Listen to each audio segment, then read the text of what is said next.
പരിശുദ്ധ കഅബയുടെ മേൽക്കൂരയിൽ കാണുന്ന സ്വർണ്ണപാത്തിയുടെ പേരാണ് മീസാബുർ റഹ്മത്ത്. കഅബയിൽ ഉൾക്കൊള്ളുന്ന ഏറ്റവും ചെറുതും അതിമനോഹരവുമായ നിർമ്മിതിയാണ് ഈ മീസാബ്. റുക്നു ഇറാഖിന്റെയും റുക്നു ഷാമിന്റെയും ഇടയിലാണ് ഈ സ്വർണ്ണപാത്തി സ്ഥിതി ചെയ്യുന്നത്. ബഹുമാനപ്പെട്ട ഇബ്രാഹിം നബി അലൈഹിസ്സലാത്തു വസ്സലാം കഅബ പുതുക്കി പണിത സമയത്ത് കഅബയ്ക്ക് മേൽക്കൂര ഉണ്ടായിരുന്നില്ല.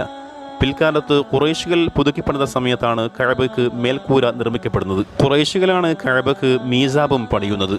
കഅബയുടെ മുകളിലുള്ള വെള്ളം ഹിജറിലേക്ക് ഒഴുകി വരുന്ന രൂപത്തിൽ മരത്തടി കൊണ്ടായിരുന്നു ഖുറൈശികൾ മീസാബ് പണിതിട്ടുണ്ടായിരുന്നത്. എന്നാൽ ഇന്ന് നിലവിൽ കാണുന്ന മീസാബ് സംശുദ്ധമായ സ്വർണത്താൽ നിർമ്മിക്കപ്പെട്ടവയാണ്.